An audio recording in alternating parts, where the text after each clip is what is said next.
so it's hard to compete with such a beautiful day. So thank you all for coming.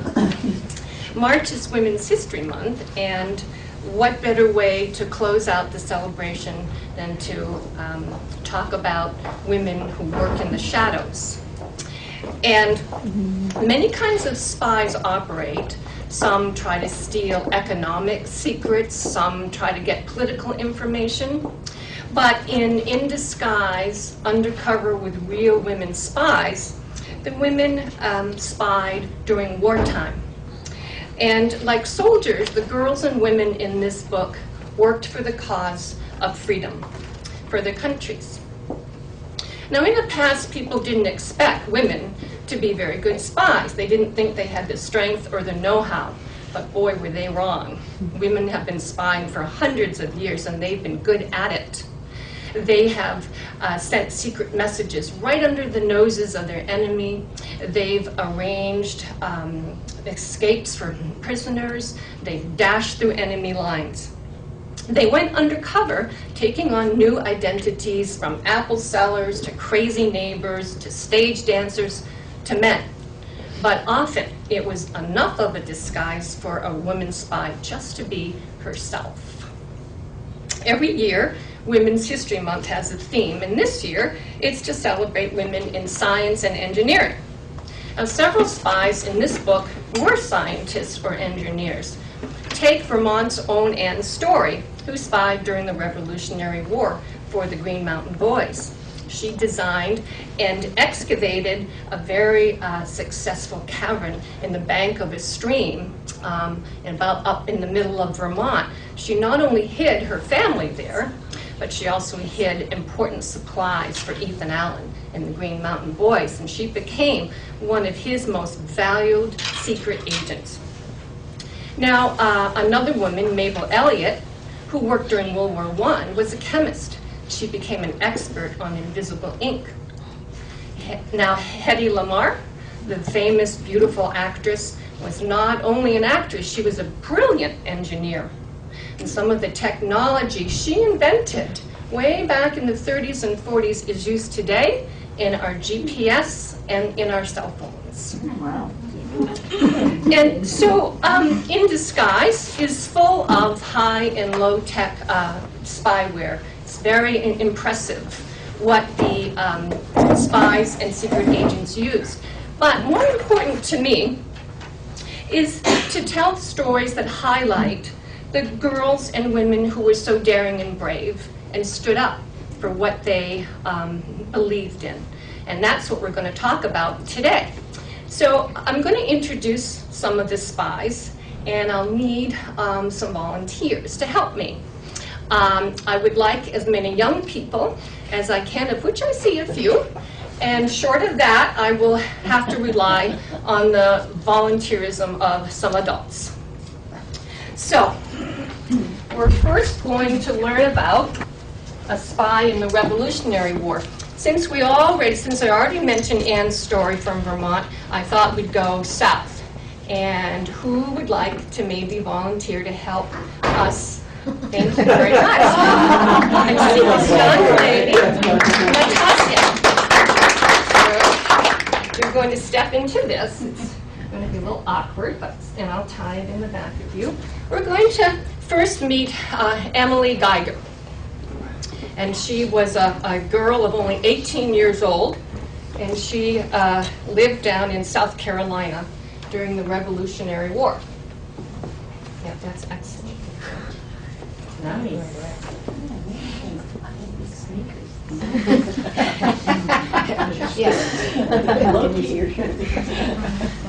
And all along while we're talking about the spies, I want you to think about what you would do if it were you in this situation. And I'll try to remember to ask that. Probably wouldn't have worn a Colorado t-shirt.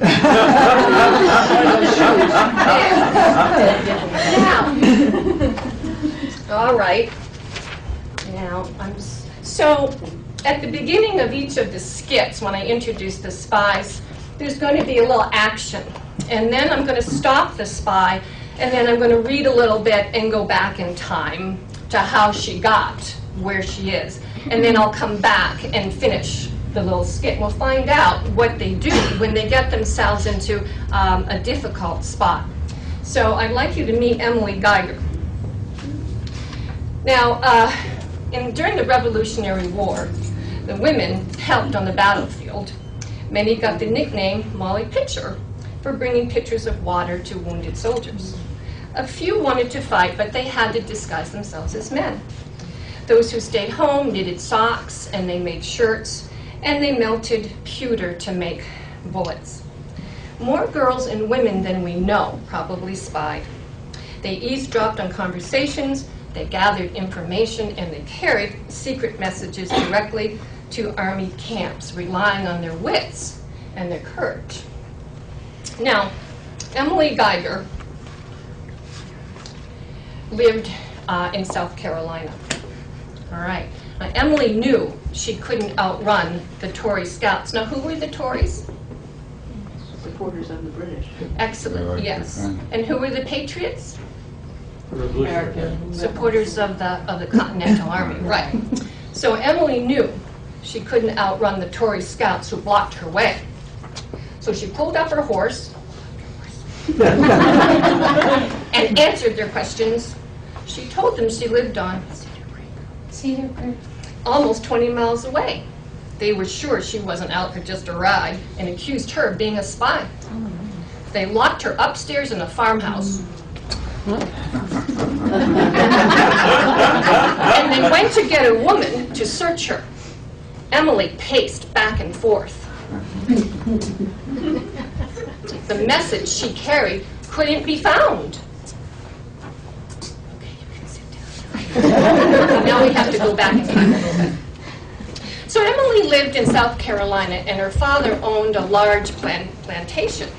Now, the war at that time wasn't going very well down in the South. General Nathaniel Greene and his troops had been fighting the British, but the British were winning. And after marching for several days, General Greene had to retreat, and he set up his camp near Emily's parents' plantation. Emily overheard one of the Patriots telling her father that General Greene was looking for a fresh horse so he could send a message to General Sumter, who was camped farther east. The British had divided their own forces and would soon be on the move again. The Patriots might be able to surround one portion of them if General Sumter's troops could join up with General Greene's in the Low Country. Emily wanted to do something to help. She knew the area so well, she felt she could ride through it blindfolded. She could surely be the one to take the message. And she could go faster than any of General Greene's weary soldiers. Reluctantly, her father agreed, and Emily galloped to General Greene's camp. He must have been shocked when he discovered she wasn't just bringing him the horse he needed, but had volunteered to carry the message herself. Well, he didn't want to put her in danger, but he didn't have a lot of choices. He was worried Tories would be patrolling the area, and they would be on the lookout for anyone. But Emily said, "I know the roads well. I know the roads well. I can get through faster than any Patriot soldier." I can get through faster than any Patriot soldiers. Her confidence convinced General Greene she could do it.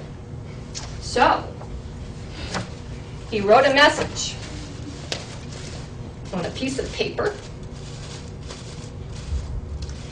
and he gave it to her to take. And he said, "I can't help you if you get caught."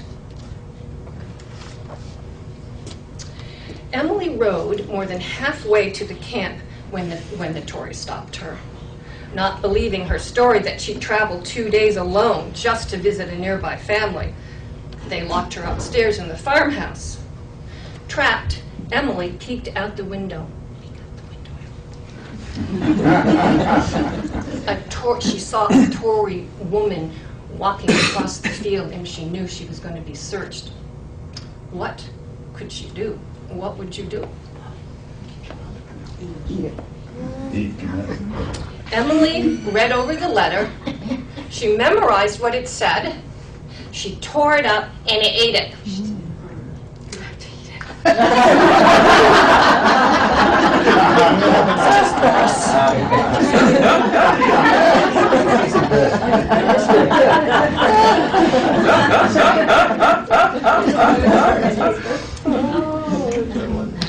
When the woman arrived to search her, nothing could be found. Back on the road, the next time she was stopped, it was by General Sumter's men, and she relayed the message she had memorized to them. Then Emily and her horse were able to rest as the soldiers prepared to meet the British. The end. Thank you very much.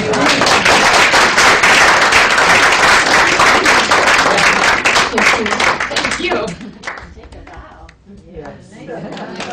So now, we're going to travel way ahead in time to World War II. I'm going to skip a few wars here and get right up to World War II.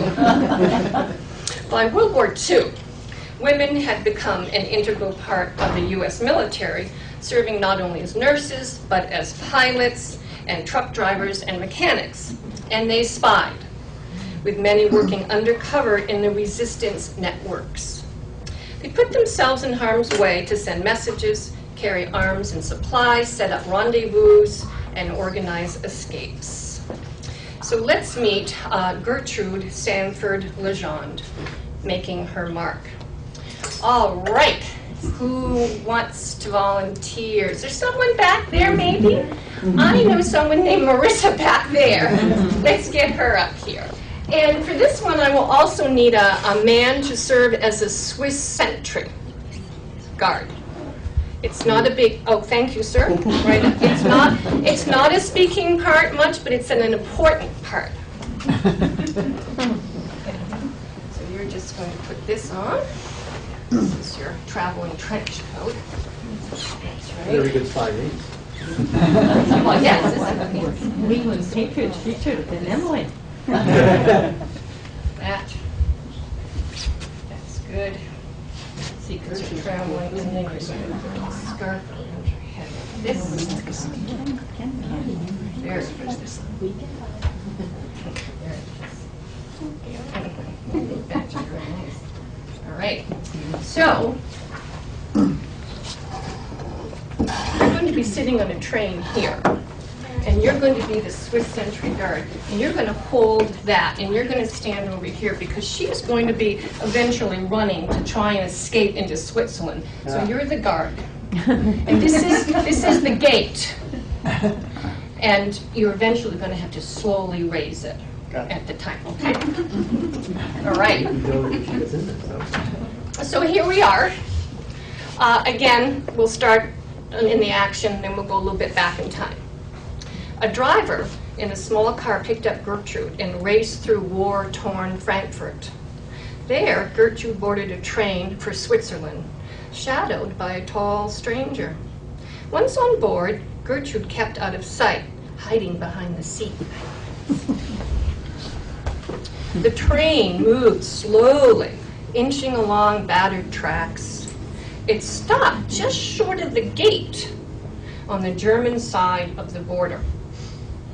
Gertrude wasn't safe yet. She slipped off the train. What should she do next? She turned around to see the mysterious man right behind her. I'll be that person.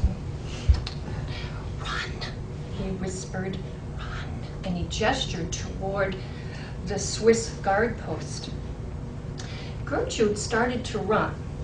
Go ahead and start, but you have to go kind of slowly because I'm going to stop you. Suddenly she heard, halt!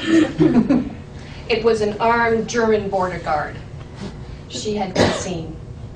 Okay, you can sit down and rest here. All right, so here she is. Now, an independent tomboy from the start, Gertrude was born in South Carolina, and she was raised in New York into a very wealthy family. But she wanted more than a whirling social life. She loved to hunt, and while everyone else was at debutante parties in New York, Gertrude went hunting in the Grand Tetons, and she continued that by hunting in Africa. She eventually met her husband, Sidney Legendre, who was also a traveler and a hunter, and they settled down in South Carolina, a big plantation called Medway. When World War II began, Sydney entered the Navy. Gertrude wanted to be part of the war effort too. So she volunteered with the OSS in Washington, D.C. And the OSS is the precursor to what we know today as the CIA. She worked her way up from file clerk to head of the cable desk, where she monitored communications from secret agents all over the world. On her desk were piles of folders stamped restricted, confidential, secret, top secret. Soon she was transferred to an office in London and then to Paris. And while the office in Paris was being renovated, she got a 5-day pass to get out and relax and see some of the sights. Well, whether it was her sense of adventure or her desire to see action after so many months behind a desk, Gertrude certainly didn't expect her next decision to be such a dangerous one. Accompanied by OSS colleagues Bob Jennings and Major Max Papert, Gertrude decided what it would be like to see the battlefront. So, with the Major's driver, they set out in a jeep for Wallendorf, a small German village near the front lines. Just as they neared a signpost for Wallendorf, bullets hit the jeep. They leaked out and hid under, but it was too late. Papert and the driver were hit. And there was nothing to do but surrender. Jennings pulled a white handkerchief from his pocket, tied it to the end of Papert's rifle, and raised it up above the jeep. With the Germans nearly upon them, Gertrude quickly burned their passes and any other papers that would link them to the OSS. At the same time, they came up with cover stories. The driver and Papert were transferred to medical units, but Gertrude and Jennings were taken to a bunker and interrogated. Gertrude repeated her story in French. She was a clerk at the American Embassy, acting as a translator for Jennings. They had been misinformed that Wallendorf was in American hands. She knew nothing of any importance. Gertrude recited her cover story many times during the next 6 months as she was transferred from prison to prison. At one, housed in a huge castle, Gertrude noticed that Lieutenant William Gozevich, the officer in charge, spoke fluent English with just a little bit of a New York accent. It turned out that he had gone to school in New York City and had married an American. They'd lived in the United States for 18 years, and while he and his family were visiting Germany, the war broke out, and Gozevich had been forced to serve. He loved his native Germany, but he opposed the war. Gertrude formed a friendship with Gozevich that probably saved her life. Gozevich was sorry Gertrude was captured and worked to get her released and to try to keep her away from the infamous Gestapo. One day, though, Gozevich was called to the front, and Gertrude was taken to Gestapo headquarters. And despite being interrogated again and again, she never said anything about all the secrets she knew. Finally, she was transferred again, and there she met up with Gozevich, who planned her escape to the Swiss border. So here we are. Now, what do you think? You can stand up again because you're going to try to get to the border here. So what do you think Gertrude did when the German guard called out, "Halt"? Well, she didn't stop. She ran faster and faster toward the Swiss gate. The German guards steps growing closer. That's good slow motion. The Swiss sentry shouted, "Identité, identité." Identité! Identité! All the while raising the gate. And she screams, "American, American." American, American! And she makes it under the gate safely, safe in Switzerland. That's it. That's excellent. So safely in Switzerland, Gertrude was met by OSS officials, and she was sent home and reunited with her family. Now, Gertrude never knew why the German guard didn't shoot her. She never found out. When her husband got out of the Navy, they returned to their home, Medway in South Carolina, and she was able to return Lieutenant Gozevich's kindness by helping him and his family return to the United States. Thank you.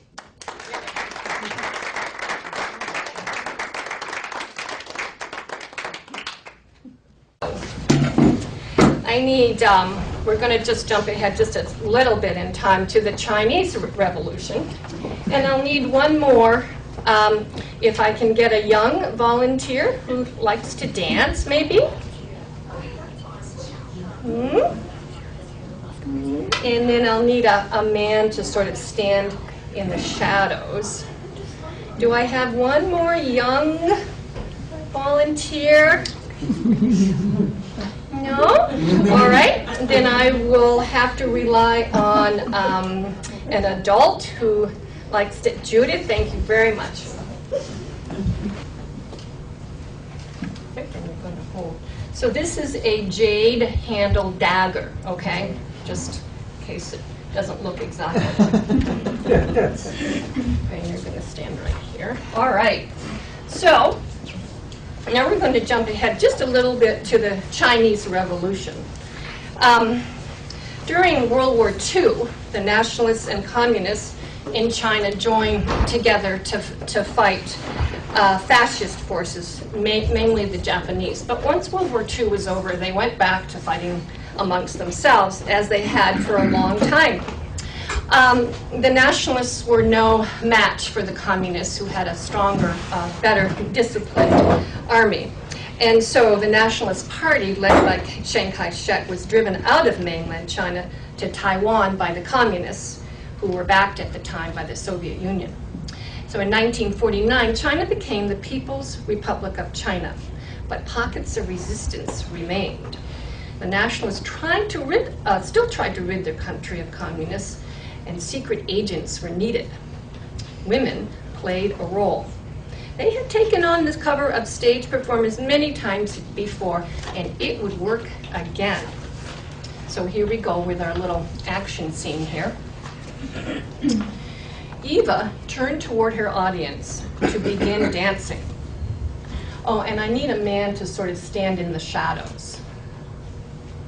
A man. Okay, come over here. Oh, you can stand right there in the shadows.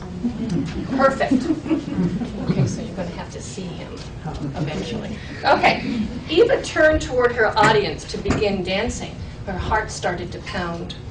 The policeman who had questioned her earlier that afternoon entered the room.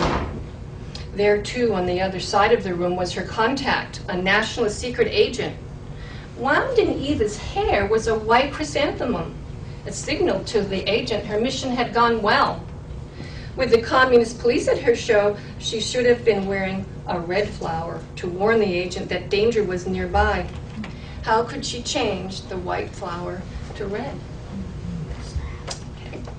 Eva Woo was born in China around 1934, and not much is known about her or her childhood, except that she was part of a large family, and her father was wealthy enough to give each of them a little bit of gold when he saw that the communists were taking over their land. So Eva made her way to Hong Kong, which was at that time a British colony. She became a dancer at a cosmopolitan nightclub. People from all over the world, got a dance with it. People from all over the world came to see her dance.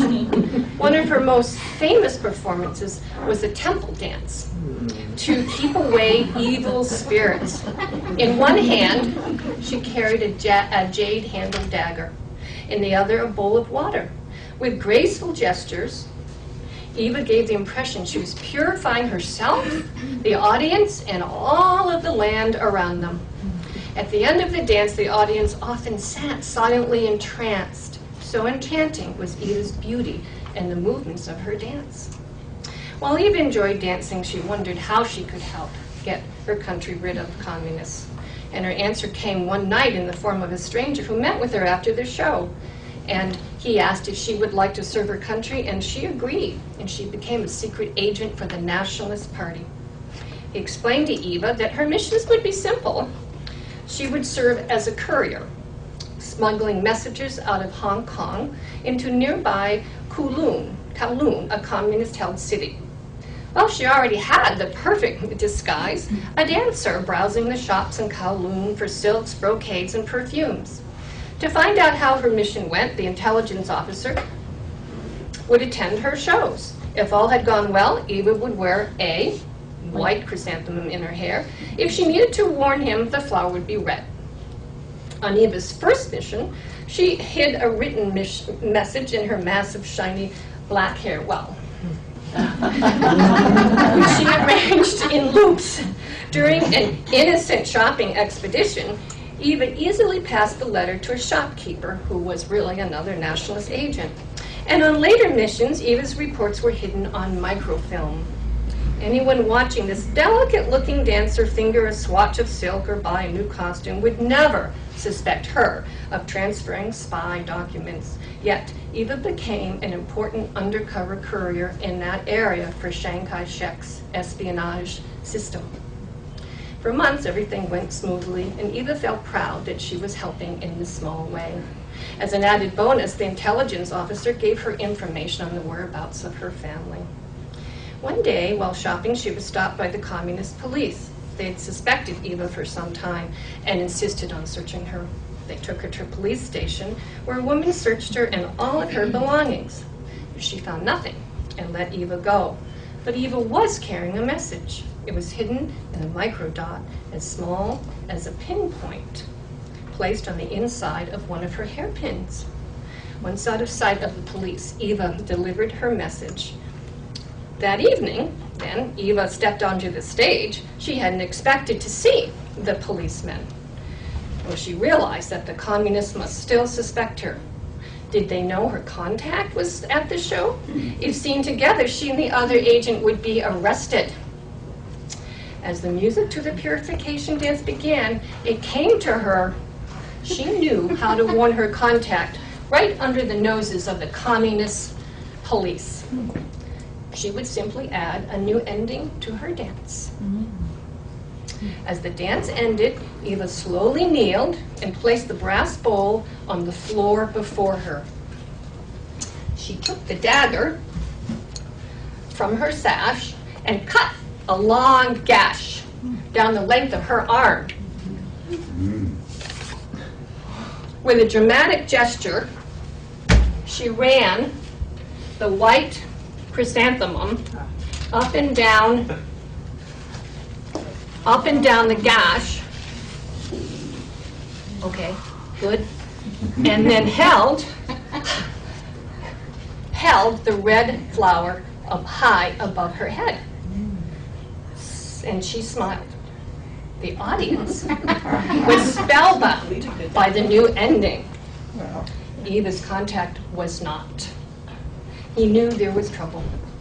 Okay, you can get up now. After the performance, he met her at the door, and they slipped into the night. Eva never danced at the nightclub again, and no one is sure where she went or whether she's even alive. Some say she traveled to Taiwan, where she may have joined her family. But whatever happened to Eva Woo, no one will ever forget the courage of this daring dancer. Thank you.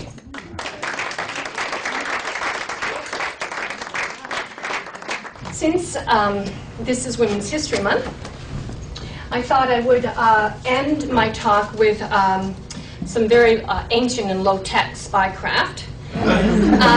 Then I need one more person to just help me with a cipher, a secret cipher. All right, you're not going to make me do this myself. Oh, yeah, come on back up there. We've got one. Here's one. No. Okay. No. Will she come? No. No. Well, that's all right. That's all right. Okay, so in ancient Greece, they used a cipher called a skikali.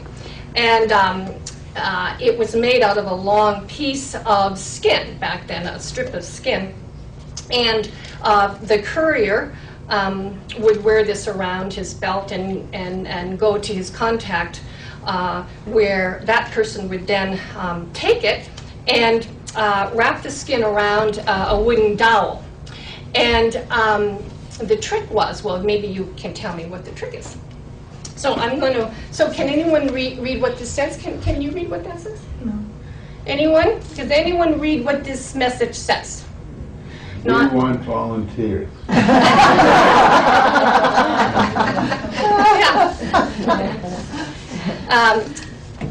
So the idea is the person who receives this long strip will rewind it around a dowel of exactly the same size. And that way, you can read the message. But let's see if it works. So what I want you to do is start in that corner. And when you wrap this around, you have to, the edges have to meet. So you might have to fool with it a little bit, okay? See if you can do that. And see if you can read it. See, they have to, that's right. That's it. So we'll see.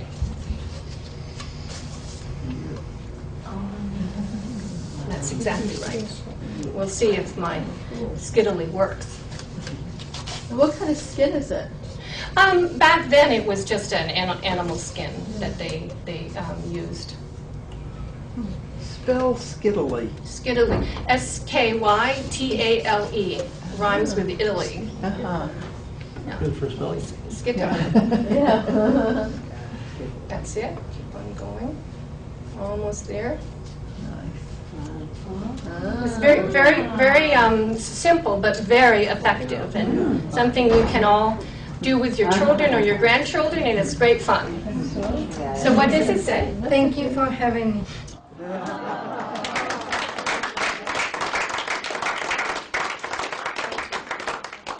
Okay, so that's it. I'll be happy to answer any questions about writing the book with another author, or about the Spies, or any questions anyone might have. And then Anne in the back has some books to, Anne from Everyone's Books has some books to buy if you're interested. Yeah. How long did it take you to research all these different folks? Well, this is an update of a book my co-author and I wrote originally 10 years ago. And the publisher Beyond Words partnered in between that time with Simon & Schuster, who then took some of their backlisted children's books and then they reissued them. So my co-author and I had to update the spies that were in there, of which there were 28 or so, and then we added several new ones. So it took us to research a new spy maybe a month to do all the research. So it took quite a while to, and a lot of the spies we couldn't include because we just didn't have enough information for them. Yes? What was the age of the first South Carolina girl? Geiger, She was I think? only 18, Emily Geiger. Only 18. Yeah. Yes, Laura? Elizabeth, have you ever had an opportunity to meet any of the spies that you... I did. I had the honor. 3 of the spies are, about whom we wrote profiles were alive. And one of them was a World War II spy, Maria Gulevich, her name was. And she's not alive now, but 10 years ago when we first wrote the story, she was. And by sheer chance, she just happened to live about an hour away from me in California, of all places. And so I was able to travel up to meet her to her house, and she was 88 or something at the time. And it was a distinct honor. Probably the highlight of my entire writing career was to meet this hero. She was a true hero, and it was such an honor. And she was as humble, and as it was just a job. It was something she had to do. She operated in what was Czechoslovakia at the time, and she led a group of OSS officers in the middle of the winter through the Tatra Mountains, and some of them froze to death, some were captured. They ate frozen horse meat, all manner of horrific things they went through, and she saved many of them. So, and then another one we corresponded with via email, and then another one, the last spy in the book, Lindsay Moran, my co-author, corresponded with her. She was an interesting spy in that she left. She left the CIA because she didn't like having to lie so much. She was operating just when 9/11 happened, and she was she was shocked that none of our intelligence agency foresaw that. And it upset her so much. And then the other reason was she just didn't want to keep on, living a life of lies, which you have to do. And it's a moral, issue with a lot of them. So, yes. So especially when you did the book the first time 10 years ago, how did you do your research? I mean, it wasn't Wikipedia, it wasn't as extensive. No. It took a long time. We ended up talking on the phone more. For instance, Belle Boyd, she was a spy for the Confederates during the Civil War. Now, there's, so I had to call the Virginia Historical Society, and they had information on her. It took much longer to track things down, but it was probably a better way. Even though we have more internet information now, Pam and I still went back where we could to absolutely the most original sources we could. Yeah. But no, it just took a longer time. Yes? So, did you travel extensively doing the research originally? No. Yeah. No, not at all. We only went, no, we talked to people a lot over the phone. And where we could, we did some traveling. In several of the spies during the Revolutionary War, we're in the New York, New Jersey area, which was so big during that war, and so we were able to do a little traveling there. So the story with the Chinese, the dancer, Yes. how did you find out information about that at all? I just went into some books that just talked about her. And yeah, it was, she was one of the ones we didn't really have a lot of information for. But the story of her dance was there. Yeah. And so, yeah, it was, yeah. Yes, Natasha? How young were the youngest women spies? I think the youngest one in our book was maybe 15 or 16. She was a revolutionary spy. They were very, very young. They were not afraid. How did you decide to use, not your own name, like the two of you, if that's correct? The pen name? Yeah. Well, Pam and I had been writing some other books, some other children's books, and at the time we were just advised by an editor to use a pen name. I guess there were a number of reasons. It had a cleaner look on the book. You weren't confused as to who was perhaps the first name and who was, or the first author and who might have been like a secondary author. There wouldn't be any kind of confusion about that. And it worked very well for us. We were able to almost channel our voice through Ryan Ann Hunter. Yeah, we even made up a tall woman with long dark hair. And we made up this person. And we would get stuck on something and wonder what to say or how to, and then we would say, well, how would Ryan Ann Hunter say this? And so, she actually ended up helping us a lot. It was a good idea. Yes. Yeah, I was wondering, how did you get to know Pam, like to be able to write together?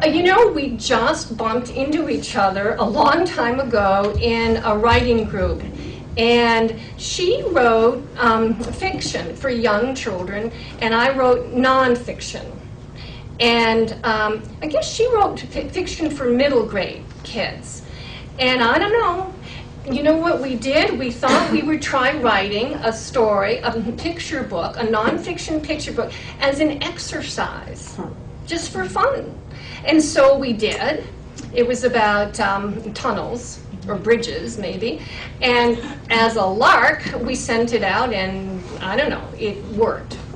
And so for a number of years, we wrote children's books. In Disguise was the first kind of older children's books we've written, and now we're so interested and are so inspired by the women in this book that we're going to try to take 4 or 5 of them out of the book and write separate little children's books, for tweens, about them. and see how that works. We thought we'd try that. Yeah. Yes. Did you ever found or wrote, because I haven't read the book, about Mata Hari? She's in here. Okay.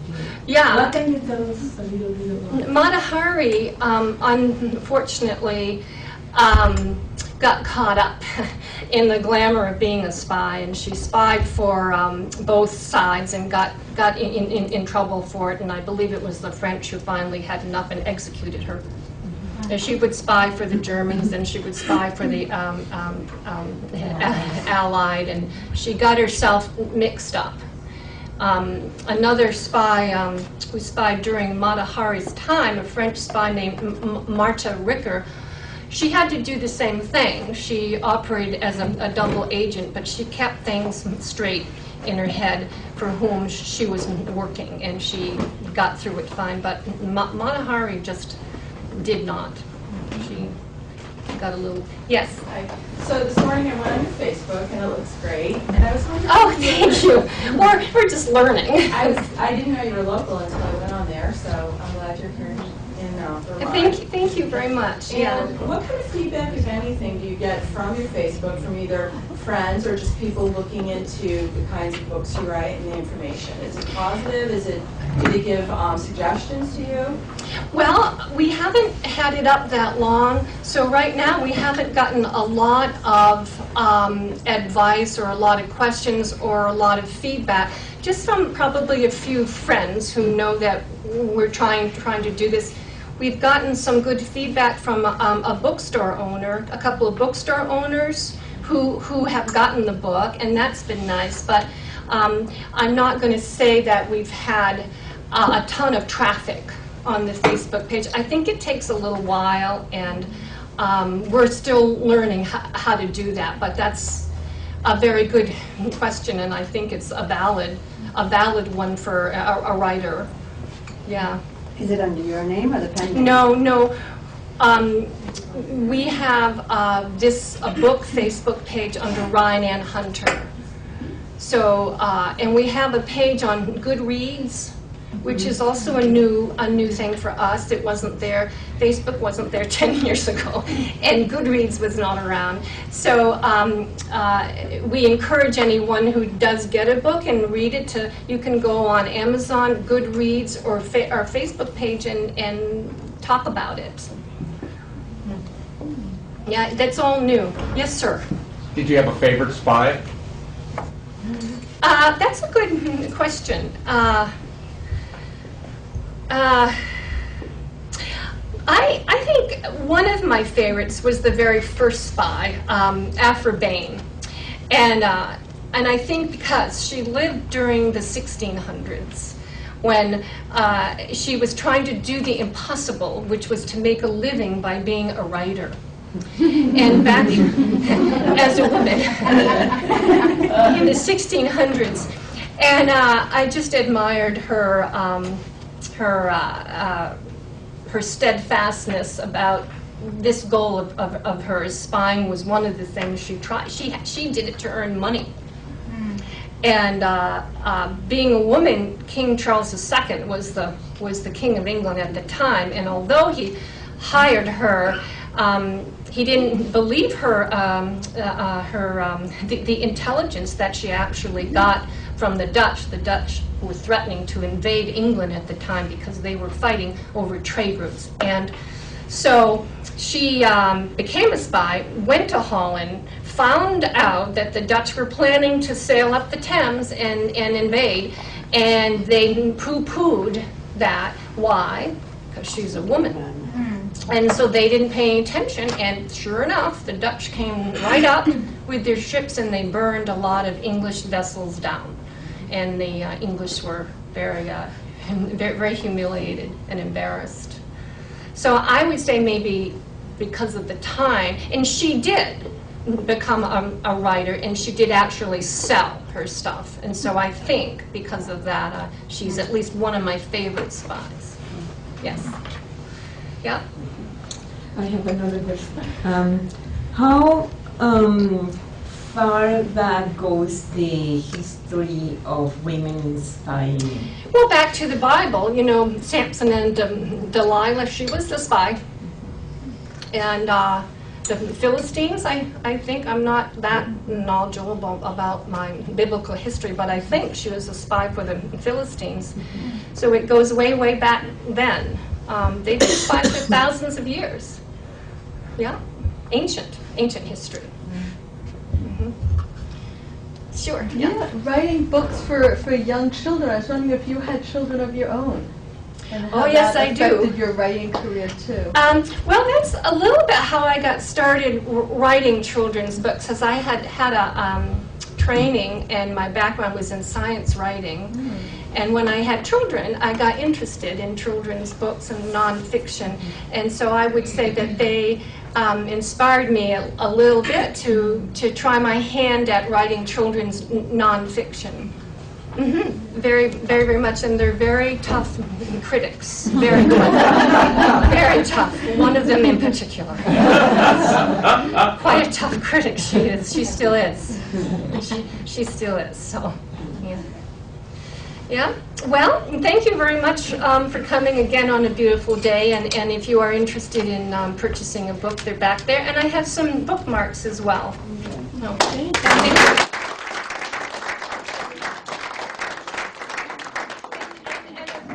Thanks to the volunteers.